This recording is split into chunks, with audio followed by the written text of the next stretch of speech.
Taste the Daily. உயர் அதிகாரிகளுக்கு வளைந்து கொடுக்காததால் தனக்கு 4 மாதங்களாக ஊதியம் வழங்கப்படாமல் இருந்ததாகவும் முறைகேடுகளில் ஈடுபட்டுள்ள சட்டம் ஒழுங்கு ஏடிஜிபி உள்ளிட்டோர் மீது விசாரணை நடத்தப்பட வேண்டும் எனவும் மயிலாடுதுறை மதுவிலக்கு பிரிவு துணை கண்காணிப்பாளர் சுந்தரேசன் அதிர்ச்சி அளிக்கும் தகவலை தெரிவித்து ஸ்டாலின் ஆட்சியில் நிர்வாக தோல்வியை அம்பலப்படுத்தியுள்ளார். நவம்பர் மாதம் 2024 இங்கே மயிலாடுதுறைக்கு வந்தேங்க சார். நான் சம்பளத்தில் வேலை செய்கிறேன் சார், வேறு எதுலேயும் வேலை செய்யலை சார்.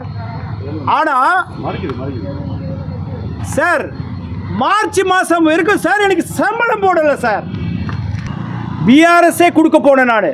அப்படிலாம் போன அதிகாரியை இன்னைக்கு என்னை டார்ச்சர் டு தி கோர். நீ ஏன் பிஆர்எஸ்ல போய் வாங்கணும், பென்ஷன் வாங்கணும், பென்ஷன்லாம் வாங்கக்கூடாது, நீ சஸ்பெண்ட் ஆகணும். என்ன இந்த இடத்துல கொண்டு வந்து நிறுத்தி வச்சது யாரு? இந்த எஸ்பி, இந்த இன்ஸ்பெக்டர்னு சொல்கிறதுக்கே லாக் இல்லாத ஒரு நபர் அவர். அவரை சொன்னால் எனக்கு அசிங்கம். நான் மேலே இருக்கிற அதிகாரிகளை தான் சொல்லணும்.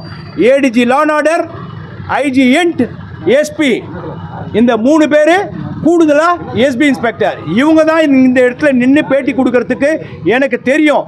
இது எவ்வளோ இதாகும்னு எனக்கு தெரியும். போலீஸ் கான்டக்ட் அண்ட் ரூல்ஸில் இது ரொம்ப மிகப்பெரிய தவறு தெரியும். தெரியாமலாம் நான் பேசலை. ஸ்பெஷல் டீமை வச்சுக்கிட்டு துட்டு வாங்கின்னு இருக்கிறார் அந்த எஸ்பி இன்ஸ்பெக்டர். ஸ்பெஷல் டீம் யாருன்னு அவங்க மேலதிகாரிகள் விசாரிச்சா தெரியும். நான் எந்த விசாரணைக்கும் நான் கோஆபரேட் பண்ணுறேன். ஆனால் விசாரிக்காமையே இவங்க ஒரு பதில் அறிக்கை கொடுக்கறது தவறு.